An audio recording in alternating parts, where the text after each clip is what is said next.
नाक में नथ पहनना किसे पसंद नहीं होगा। सुहागनों को खास तौर से पसंद होता है। देखिए, नाक में नथ पहनना आपके फेस को इन्हांस कर देता है। आपके लिए जो मैं नोज़ स्पेशल लेकर आई हूँ, आप सोच ही नहीं सकते कि आपके नाक कितने काम का है। जी हाँ, आज मैं आपको बहुत इंटरेस्टिंग चीज़ें बताने वाली हूँ। आज आपको आपकी अनोखी नाक के बारे में बताऊँगी। आप जानेंगे कैसे आपकी नाक आपके लिए लकी साबित होगी। आपकी नाक पर सजने वाली बेस्ट नथ और नोज़ पिन भी दिखाऊंगी। आपको नोज़ के शकुन अपशकुन भी बताऊंगी और आज आपको आपके घर का सही वास्तु भी बताऊंगी। आप भी जान जाएंगे आपके घर में कहाँ गड़बड़ है। आइए बात करते हैं आज के पहले महा उपाय की। शो में सबसे पहले आपको बताती हूँ क्या है आज का पहला महा उपाय। सवाल ये है कि क्या आपकी बेटी की शादी हो जाएगी, इसके लिए आप चिंता में रहते हैं और शादी करने की कोशिश करते हैं तो रुकावट आ जाती है। अगर गर्ल की मैरिज में कोई भी रुकावट आ रही है तो पूजा वाले 5 नारियल लीजिए, भगवान शिव की मूर्ति या फोटो के आगे रखिए और ओम श्री वरप्रदाय श्री नमः मंत्र का 5 माला का जाप करें। एक बार एक नारियल लेकर जाप करें, फिर दूसरा नारियल लेकर एक माला का जाप करें, ऐसे फिर 5 नारियल शिव जी के मंदिर में चढ़ा दें और उसके ऊपर थोड़ा थोड़ा दूध छिड़क दें। आपकी शादी में आने वाली बाधाएं दूर हो जाएंगी। आज मैं सिर्फ नाक की बात कर रही हूँ, तो सबसे पहले आपको बताती हूँ कि आपकी नाक कहती क्या है। किसकी नाक सीधी है, किसकी छोटी है, किसकी टेढ़ी होती है, इसका क्या मतलब होता है आज जानते हैं। तोते के समान नाक वाले जो व्यक्ति होते हैं, जिनकी यूँ पैरट जैसी नोज़ होती है, ये ज़िंदगी में ऊंचाई पर जाते हैं और अगर फीमेल हो तो उससे बड़ा ससुराल मिलता है। बड़ी नाक वाले जिनकी नोज़ बहुत बिग फैट होती है, आराम पसंद माने जाते हैं। सीधी नाक वाले धर्मात्मा माने जाते हैं। टेढ़ी मेढ़ी जिनकी आगे से मोटी फिर ऐसे टेढ़ी मेढ़ी नाक होती है, ये लोग अक्सर गलती कर देते हैं, सावधान रहना चाहिए इन्हें। सूखी हुई नाक जिनकी बिल्कुल सूखी हुई नाक होती है, ये लोग लंबी उम्र तक जीते हैं। और एक बात, चपटी नाक वाले लोग जो पुरुष हैं, अगर स्त्रियों से ज़्यादा करीब आते हैं तो उनका नुकसान हो सकता है। आगे से कुछ झुकी हुई जो नाक वाले लोग होते हैं, ये धनी होते हैं। दाईं ओर राइट साइड झुकी हुई वाले नाक वाले लोग कठोर माने जाते हैं। नाक आगे से 2 पार्ट्स में मुड़ती है तो ऐसे लोगों के पास पैसा नहीं टिकता। बहुत बड़ी या बहुत छोटी नाक वाले पास जो लोग होते हैं, इनके पास ज्ञान कम हो तो भी बातें बड़ी बड़ी करते हैं। इस आदत को बदलने की ज़रूरत है। नाक के नॉस्ट्रिल्स अगर छोटे हों तो शुभ माने जाते हैं। नीचे की ओर झुकी हुई नाक वाला आदमी मनमौजी होता है, अपनी तरह से रहता है। छोटी और चपटी नाक वाला हंसमुख होता है, हमेशा दूसरों की सहायता करता है। नाक के नॉस्ट्रिल्स अगर बड़े हों तो ऐसा इंसान रोमांस के पीछे ज़्यादा भागता है। मैंने जो आपको बताया वो एक जनरल ट्रेंड है, आम तौर पे ऐसा ही देखा जाता है, लेकिन कई बार एक्सेप्शंस होते हैं और कई बार कुछ और चीज़ें मिलाकर भी अलग कॉम्बिनेशन बन जाते हैं। इसीलिए इसको 100% तो नहीं, लेकिन 95% तक सही मानिए। आपको शायद पता हो या ना हो, लेकिन मैं आपको बता दूं कि अगर आपकी नाक सुंदर होगी तो आपकी सुंदरता कई गुना बढ़ जाएगी। हम लोग चेहरे की ब्यूटी टिप पर ध्यान देते हैं, लेकिन नाक को भूल जाते हैं। आज मैं आपको नाक को खूबसूरत बनाने वाली ब्यूटी टिप दिखाने वाली हूँ। गौर से देखिएगा, बहुत काम आएगी। अगर डिहाइड्रेटेड है, नाक बहुत ड्राई हो रही है, तो ज़रूरी है कि आप सलाइन सॉल्यूशन ले सकते हैं। पानी में थोड़ा सा नमक डालें, उसका किसी भी चीज़ में डालें या किसी ड्रॉपर से नाक के अंदर ज़रा सा डालेंगे तो नाक जो है वो क्लीन हो जाती है, मॉइस्चराइज्ड हो जाती है। फिर भी अगर नाक आपको लगता है बहुत ही ड्राई हो रही है तो थोड़ी सी वैसलीन या पेट्रोलियम जेली लेके नाक के अंदर से ज़रा सा घुमा दें, बस नाक क्लियर हो जाएगी। फिर आप नहीं तो नाक पे हाथ लगाते रहते हैं क्योंकि वो इरिटेट करता है, इसलिए उसको मॉइस्चराइज रखना बहुत ज़रूरी है। नाक के ऊपर सबसे पहले ब्लैक हेड्स आ जाते हैं और जैसे ही ब्लैक हेड्स आते हैं आपकी खूबसूरती जो है वो कम होने लग जाती है। तो नाक के ऊपर ब्लैक हेड्स ना आए, एक तो ज़रूरी है कि दिन में 2-3 बार नाक को क्लीन करें, क्योंकि वहाँ पे सबसे ज़्यादा ऑयल आ जाता है। उस ऑयल को क्लीन नहीं करेंगे तो जितने भी मिट्टी धूल है वो उसके अंदर चली जाती है और ब्लैक हेड्स बनने लग जाते हैं। और ब्लैक हेड्स को क्लीन नहीं किया तो वो धीरे धीरे एक्ने में कन्वर्ट हो जाएंगे। तो ब्लैक हेड्स को क्लीन करने के लिए क्या कर सकते हैं, घर में बहुत सारे इलाज हैं। आप थोड़ा सा मीठा सोडा ले लें, ज़रा सा और साथ में थोड़ा सा ले लें बेसन, हल्दी, नींबू की कुछ बूंदें और साथ में ले लें दूध या दही। तो इनको मिक्स करें, एक स्क्रब बना लें। इस स्क्रब को नाक के ऊपर लगा के रखें। उसको जैसे ही स्क्रब करेंगे, वैसे ये रोज़ रोज़ स्क्रब करें तो ब्लैक हेड्स होंगे ही नहीं। लेकिन अगर ब्लैक हेड्स हो ही गए तो फिर क्या करना है, कोई भी मॉइस्चराइजिंग क्रीम लें, उससे नाक के ऊपर मसाज करें, हल्का सा स्टीम लें। ब्लैक हेड रिमूवर बाज़ार से आसानी से मिल जाता है। ब्लैक हेड रिमूवर से ज़रा सा दबाएंगे तो ब्लैक हेड्स निकल जाएंगे। घर में भी नाक को सुंदर बना सकते हैं मेकअप से। जब भी आप मेकअप करें, अगर आपका नाक थोड़ा मोटा है तो जो भी आप बेस लगा रहे हैं उससे डार्कर बेस नाक के दोनों तरफ लगा लें, तो नाक जो है वो पतला लगने लग जाता है। छोटा है तो फ्रंट पे बहुत ज़रा सा कलर, लाइट कलर का बेस लगा लें, नाक जो है वो लंबा लगने लग जाता है। और अगर बहुत ही लंबा नाक है और चाहते हैं थोड़ा छोटा लगे यानी कि सुंदर लगे, तो आगे की तरफ थोड़ा सा डार्क कलर लगा लें बेस का, तो बहुत ही सुंदर लगने लग जाएगा। नाक का ध्यान रखें और लगें खूबसूरत। शो में आगे बढ़ते हैं, लेकिन उससे पहले आपको आज का दूसरा महा उपाय क्या है ये बता देती हूँ। परेशान है कि संतान होगी या नहीं, तो पुरुष और स्त्री के दाहिने हाथ में साफ मिट्टी रखकर उसके अंदर थोड़ी दही और पिसी शुद्ध हल्दी रखनी चाहिए। फिर रात को सोते समय आपको इसको ले लेना चाहिए। अच्छा, मुझे एक बात बताइए, वो ये कि क्या आपकी नाक छिदी हुई है? अगर हाँ, तो कभी आपने सोचा है कि नाक क्यों छिदवाई गई? ये परंपरा कहाँ से आई? अगर नहीं सोचा तो आज जान लीजिए। नाक छिदवाने की परंपरा आप भी जानिए और अपनी बेटी को भी बताएं। वैसे तो नाक छिदवाने की कोई उम्र नहीं होती, लेकिन फिर भी ज़्यादातर लड़कियां बचपन या जवानी में ही नाक छिदवाती हैं। महिलाओं के 16 श्रृंगार में भी एक चीज़ नथ या लौंग पहनना भी है, जिसके लिए नाक छिदवाना पड़ता है। इसके अलावा मान्यता यह है कि शास्त्रों के हिसाब से भी ये एक ज़रूरी संस्कार है। ऐसा माना जाता है कि नाक छिदवाने से महिलाओं को कई तरह के दर्द से निजात मिल जाती है। एक तरह से नाक छेदना एक्यूपंक्चर की तरह काम करता है, लेकिन मैं फिर बोल रही हूँ, ऐसा सिर्फ मान्यता है। अब आपको ये भी बता देती हूँ कि नाक छिदवाने को लेकर दादी नानी के नुस्खे क्या हैं, मतलब आपको नाक छिदवाने के लिए कैसे तैयार होना चाहिए। नाक छिदवाते समय ध्यान रखें कि जिस दिन नाक आपको छिदवाना है उससे कुछ दिन पहले ही उस जगह को नरम करने लग जाएं। इससे दर्द का एहसास कम हो जाता है। एक बार नाक छिदवा लिया तो उसे बार बार छेड़े नहीं और ना ही निकाले, इसकी वजह से भी परेशानी हो सकती है। नाक उसी से छिदवाएं जो इस काम में 100% तक परफेक्ट हो, नहीं तो परेशानी हो सकती है। नाक छिदवाने के बाद हल्दी में घी डालकर हल्का सा गर्म कर नाक पर लगाएं, इससे राहत का एहसास मिलता है। नाक छिदवा लेने के बाद थोड़ी सी चीनी खा लें। नाक छिदवाने के बाद उसकी लगातार सफाई करें, क्योंकि सफाई करने से भी इन्फेक्शन से बचाव होता है। डॉक्टर से बात करके नाक दिखाते रहें। नाक की बात हो और नथ का जिक्र ना करूं, ऐसा कभी हो सकता है क्या? देखिए, मेरे को नथ बहुत पसंद है, लेकिन कभी कभी ओकेजन पे पहनती हूँ। नाक पर एक ऐसी डिज़ाइन के नथ आपको दिखाएंगे और सिलेक्ट करते हुए आप कई बार कंफ्यूज हो जाएंगे। ऐसा होता है, आपको लोग दिखाते हैं और आप कंफ्यूज हो जाते हैं। तो आइए हम जानते हैं कि हमारी हीरोइंस कैसे नथ या नोजपिन सिलेक्ट करती हैं, उन्हें नाक में क्या पहनना पसंद होता है।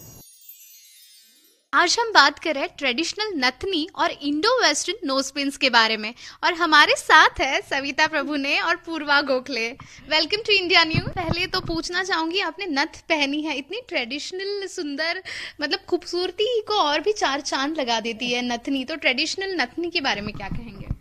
ये एक महाराष्ट्रियन ट्रेडिशनल गहना है और इसकी खास परंपरा है। और जब भी कोई घर में त्योहार होता है तो जब अलग अलग गहने पहनते हैं, चूड़ियाँ जैसे गले का, वैसे अगर कोई महाराष्ट्रियन घर में त्योहार है तो बहुएं जरूर ये पहनेंगी। बिल्कुल। और रेगुलर यूज के लिए शायद छोटा सा डायमंड भी पहनते हैं, और जिनका नोज पिन पियर्सिंग भी नहीं किया गया होता है, आजकल तो बिंदी भी लगा देते हैं। Obviously I like it also, so I wear it every day, मतलब it's a part of my costume now. इसकी क्या खासियत है और इसके बारे में? इसके बीच में एक स्टोन होता है और साइड में वो डेकोरेट किया जाता है मोतियों से, और वो फिर उसमें बाकी के कलर्स बहुत कम होते हैं, लेकिन आजकल फैशनेबल नथनी जो है, जो कॉलेज गर्ल्स भी पहनती है या ऑफिस के कुछ फंक्शंस है तो भी पहनती है, तो वो कलरफुल होती है, अलग अलग कलर्स के मतलब स्टोन से होती है, लेकिन ट्रेडिशनल मोती की होती है। ये वाला है अलग थोड़ा सा, इसमें सेंटर में रेड पिंक वाला है and it is surrounded by green, so sari पे मैचिंग है, मीनाकारी है ना, मीनाकारी है उसमें, और फिर नीचे भी ये कलरफुल मोती लटके हुए हैं, typical Maharashtrian look. And there are lots now, अभी तो ये सिल्वर वाले भी आने लगे हैं and I think these also really look good. मतलब ये आजकल जीन्स या इंडो वेस्टर्न पे ये वाले बहुत ही अच्छे लगते हैं। Then there are normal rings also which come, वो भी बहुत अच्छे लगते हैं। आप भी जाइए, अगर आपकी पसंदीदा नथनी है, ट्रेडिशनल है या इंडो वेस्टर्न नोज पिन्स है, वो जरूर जाके खरीदिए और अपनी खूबसूरती में जो है 4 चांद लगाइए। आज के तीसरे महाउपाय की बात करते हैं। क्या है आज का तीसरा महाउपाय? सवाल सुनिए ध्यान से। क्या दिमाग में चिंता है जो जा ही नहीं रही है, स्ट्रेस है जो जा ही नहीं रहा है? जैसी भी टेंशन हो, एक लोटे में या जग में पानी लेकर फिर इसके अंदर 4 लाल मिर्च के बीज डालकर अपने ऊपर से 7 टाइम्स उतार कर उल्टा घुमाकर इसके बाद घर के बाहर सड़क पर छोड़ दीजिए। फौरन आराम मिल जाएगा। मेरी नाक में शायद फड़क रही है, कहीं कुछ शकुन या फिर कुछ अपशकुन तो नहीं होने वाला है? अरे मेरे साथ ही नहीं, ये आपके साथ भी हो सकता है। जी हाँ, इसीलिए नाक से जुड़े शकुन और अपशकुन जान लीजिए, हमेशा काम आएंगे। नोट कीजिए। अगर नाक का जो राइट साइड है, इस हिस्से में अगर फड़कन होती है तो आपका किसी से झगड़ा हो सकता है।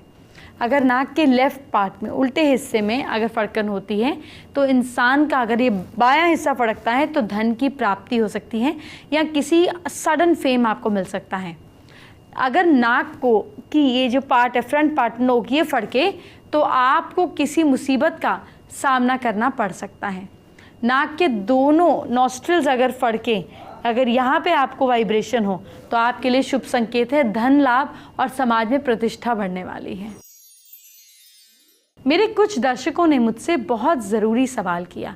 कुछ दर्शक हैं जो घर खरीदना चाहते हैं, नया घर खरीदने का प्लान कर रहे हैं। वो जानना चाहते हैं कि वास्तु के मुताबिक किन बातों का ध्यान रखना है ताकि घर में बरकत बनी रहे। मैं आपको इसका जवाब दे देती हूँ। ध्यान रहे, घर खरीदने से पहले देख लें घर के सामने बिजली का खंभा, पेड़ ना हो। दरवाजे के सामने सीढ़ियाँ होना वास्तु के मुताबिक ठीक नहीं होता। किसी भी रास्ते या गली का अंतिम मकान अशुभ होता है, ये दुख देने वाला होता है। याद रखें, पश्चिम से पूर्व की तरफ जो मकान लंबा होता है वो सूर्यबधी कहलाता है और उत्तर से दक्षिण की ओर वाला मकान चंद्रभेदी कहलाता है। शास्त्रों के अनुसार चंद्रभेदी मकान शुभ होता है। रसोई घर कभी भी मेन दरवाजे के सामने ना हो। शौचालय उत्तर पश्चिम या दक्षिण पश्चिम में होना चाहिए। रसोई, पूजा घर और शौचालय एक दूसरे के अलग बगल में ना हो। मेरी क्लासरूम में आप सबका स्वागत है। एक बार फिर से मैं आपको लगातार आपकी हैंडराइटिंग के बारे में बताती रहती हूँ। अगर आपको सफल होना है तो बस हैंडराइटिंग में थोड़ा सा बदलाव करना है। जी हाँ, आपका सब कुछ बहुत अच्छा होगा। आइए जानते हैं। राइटिंग में लाइंस के बीच में जो स्पेस होती है, लाइंस के बीच में, जैसे आपने लिखा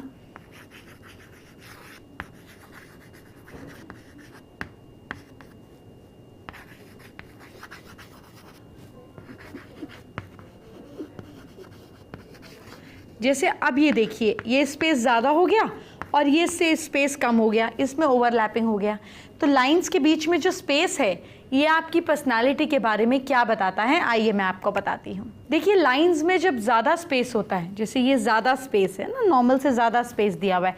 बेसिकली ज़्यादा कैसे देखेंगे, ये आपके अल्फ़ाबेट्स की लेंथ है। जब इस लेंथ से भी ज़्यादा का, डबल का ऑलमोस्ट गैप हो जाता है तो ये ज़्यादा होता है। ऐसे लोग दूरदर्शी होते हैं। ये लोग ऑपोजिट सिचुएशंस में भी शांत रहते हैं और सोच समझकर एक्शन लेते हैं। अब अगर ये इस तरह से लाइंस में कम गैप है, जिन लोगों की लाइंस में कम गैप होता है, ऐसे जो लोग होते हैं ये ऑपोजिट सिचुएशन में या रिवर्स सिचुएशंस में जल्दी एक्शन लेते हैं। क्विक ओवरलैपिंग है ना, जल्दी एक्शन लेते हैं।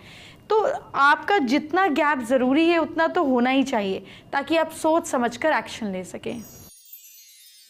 अब मैं आपको बताती हूँ आज का चौथा महा उपाय। बीमारी से छुटकारा पाना चाहते हैं, अगर बीमारी का पता ही नहीं चल रहा है और व्यक्ति स्वस्थ भी नहीं हो पा रहा है, तो 7 तरह के अनाज एक एक मुट्ठी लेकर पानी में उबालकर छान ले। छने हुए उबले अनाज के कोई बकाले में, या हम ये बोल सकते हैं कि 1 तोला सिंदूर की पुड़िया में आपको इसको 40 ग्राम तिल के तेल के साथ डालकर देसी बबूल की जड़ में डाल दें, या फिर किसी भी रविवार को दोपहर 12 बजे भैरव स्थल पे चढ़ा दें। एंटरटेनमेंट की बात बाद में, ज़रा आपके कल को अच्छा करते हैं। क्या करें कल आप अपनी राशि के हिसाब से मुझसे जानिए। सबसे पहले मेष राशि की बात। मेष राशि के लोग, कल आप अपने बड़ों को सम्मान दें। वैसे तो रोज देना चाहिए, कल तो जरूरी दें। लक साथ दे रहा है आपका 73%। वृषभ राशि के लोग, अपने विरोधियों से सतर्क रहें। किस्मत साथ दे रही है आपका 63%। मिथुन राशि के लोग, गणपति जी को याद कीजिए आप। भाग्य साथ देगा आपका 67%। कर्क राशि के लोग, पुराने दोस्तों से बात करें। लक साथ देगा आपका 55%। सिंह राशि के लोग, कान के पीछे काला टीका लगाइए। भाग्य साथ देगा आपका 65%। कन्या राशि के लोग, सूर्य देव को जल देकर प्रणाम करें। भाग्य साथ देगा आपका 72%। तुला राशि के लोग, घर का मंदिर बिल्कुल साफ सुथरा रखें। किस्मत साथ देगी आपका 75%। वृश्चिक राशि के लोग, गरीबों को दूध दान में दीजिए। लक साथ देगा आपका 69%। धनु राशि के लोग, किसी के लिए बुरा ना सोचें। किस्मत साथ देगी आपका 61%।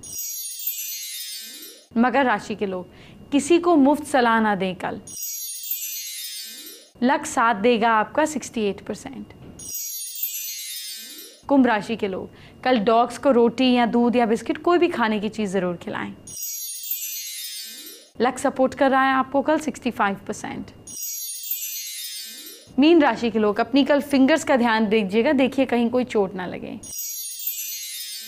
लक सपोर्ट कर रहा है आपको 70%। आइए बात करते हैं आज की स्पेशल एस्ट्रो टिप का। देखिए, नाक छिदवाने की जो बात है, इसको एस्ट्रोलॉजी में भी बड़ी अलग तरह से देखा गया।